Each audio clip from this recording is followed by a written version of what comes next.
What's going on YouTube? We're going to show you how to build a backyard pull-up bar in this video. Don't worry if you're not very handy or crafty. We'll leave a detailed description on how to build this at the end of the video along with the cost of materials list. Now, you don't have to do it exactly how we did it, but you can also make your own modifications, so don't worry about that. This is just to give you a baseline of what to do. Thanks for watching. So step one in building the outdoor pull-up bar is to get one 12-inch in diameter form that's 4 feet tall and cut it in half. And then so you'll dig two 24-inch holes. Once you put the forms into the ground, make sure to backfill the dirt in order to keep the form steady in place while you're prepping your other materials. So once we got the forms in place, you're gonna come over to your two 12-foot 4x4 pressure treated wood. Make sure it's pressure treated so it lasts outside. So what we did here is we took 1.5 feet off of each side. So the total length of each 4x4 is 10 feet 6 inches. And then once you cut them to length, you're gonna come over to your flanges, which are down here. So on one board, you're gonna screw in your flange, your top two screws, 8 inches from the top. So that means these two screws right here, right there, and there are gonna be 8 inches from here. So once we screwed the flange and we screwed in the pipe, and then we stood it upright into the forms here, this one side, and then the second 4x4 and stood it upright next to it. So they were parallel to each other vertically. Once we did that, we marked out the holes for where the second flange would be with a level. So to make sure this whole thing was level, we put a level in the middle over here while it was standing up. And then we marked the holes for this flange right here. And then we laid it back down on the ground so that we can screw it in. Let me just be clear that when you're marking the holes for this flange, be sure not to screw the flange into the second board, because if you do, you won't be able to screw the pipe on. So it's okay to screw the pipe on the first flange, but on the second one, make sure you pre-screw the flange onto the pipe, so that way you can just move the 4x4 up against the flange and then just screw it directly in here. If you paint it before, you don't have to worry about getting your screws painted, because say you do want to disassemble this later on in the future, the paint around the screws will make it a lot more difficult to take the screws out. So definitely highly recommend painting all three of the metal pieces, so the two flanges and the pipe. And the type of pipe we used was it was a 60-inch 3/4 inch diameter gas pipe, and the flanges are 3/4 inch also. The type of paint that we used was simply just Rust-Oleum's semi-gloss protective enamel. And then after we used Rust-Oleum's enamel, you probably can't tell, but what we did, we took white 3M white tape and we wrapped it long ways across, and that just gave us a little bit more grip. We highly recommend not painting it black because the pipe will get very hot because the sun will be beating down on it. Also, you need to put a protective enamel on it since it's outdoors and it's black steel. The flanges in the pipe are black steel, so if you do not put a protective enamel, it's going to rust over time. So once you've dug your footings, backfilled it, cut your wood down to length. Once you do that and you paint your pieces of metal and you assemble the first half, what I mean by the first half is one pole, the first flange, the pipe, and you screw on the second flange to the pipe.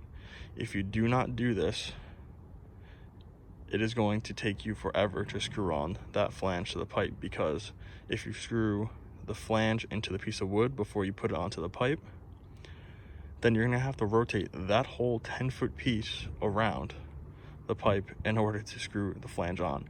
So the first set should be, the first set of the structure should be this, whatever length you put this piece of timber at, the first flange, the pipe, the second flange. So once you've established this, then you're gonna come over to your footings. Now at your footings, what you're gonna do is measure the distance from this end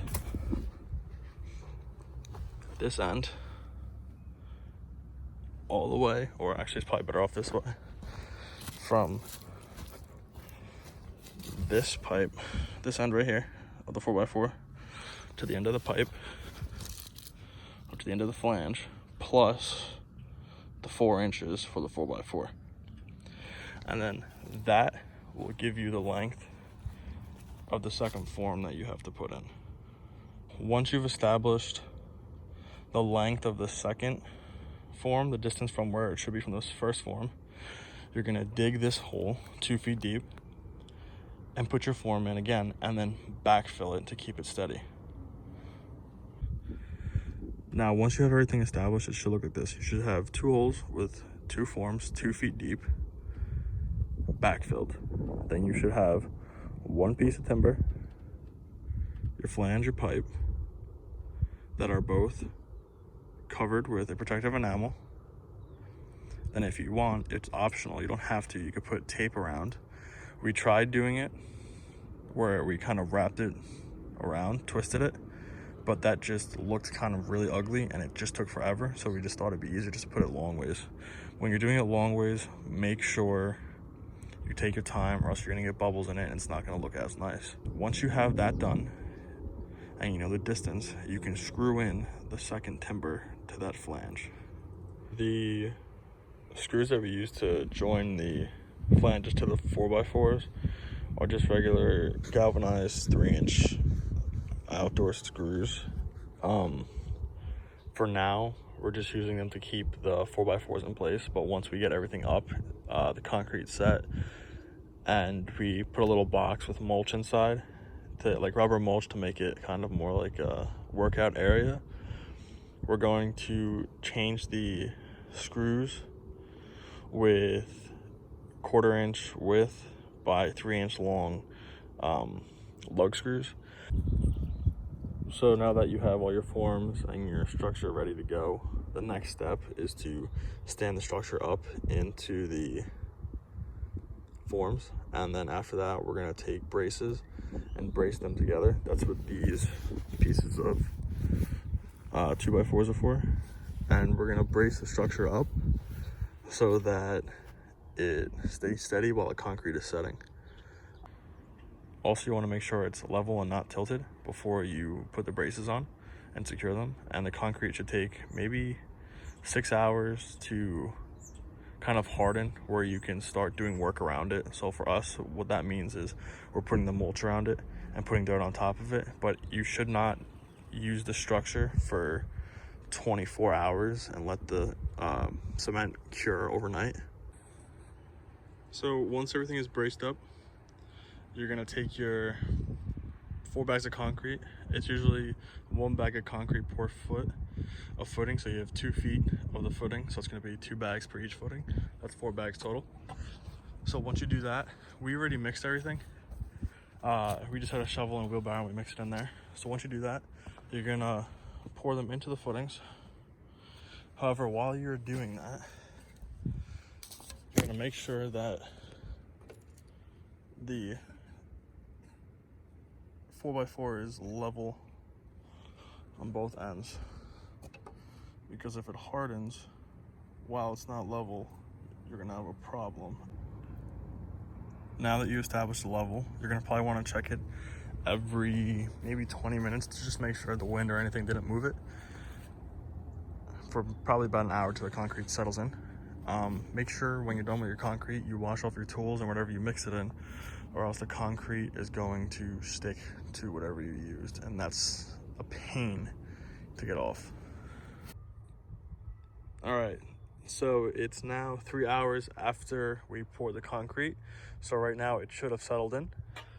We aren't going to put any weight on it or anything now until it fully cures. So it takes about 24 to 48 hours to do that. We're just gonna come here one more time. And we're just gonna check if it is level. And it is. The left post, and here's the right post. Alrighty, there we go, level, perfect. So we're just gonna let the concrete cure overnight. And then once we do that, what we're going to do, which you can if you want to, we're gonna take these braces, take them off. We're gonna create an 8x6 box around the whole pull-up bar. And then after we do that, we're going to take our rubber mulch that we have here. We just have some left over from something else. And then we're just gonna put the rubber mulch in the box so that when we're doing pull-ups or chin-ups, we have a nice base to land on after we finished. All right, so now it's the next day and it's been 24 hours. So the concrete has cured. We'll just go check it out real quick. So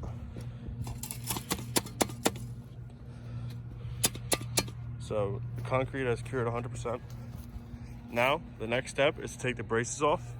After we take the braces off, we're gonna create our 8x6 box and then install our rubber mulch.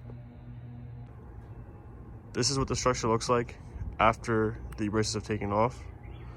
It's all freestanding, cemented in, and make sure that when you put the braces on, you actually screw them to the 4x4s so that in case wind does come, it won't rock back or forth and it'll stay in place. So here's the finished product of putting in the bed where we're gonna put the rubber mulch. All right, that's the finished product. After we built the little bed of 2x4s, it's 6 feet by 8 feet in length. We just dumped in rubber mulch. You don't have to do it, this is optional, it's just for aesthetic reasons. And also gives you a nice base to jump on. But we just had extra rubber mulch lying around from something else and we thought, why not just put it here? As you can see closer, it's not too bad, but it gets the job done. So that's the finished product. Don't worry about the instructions if you had a hard time following this video.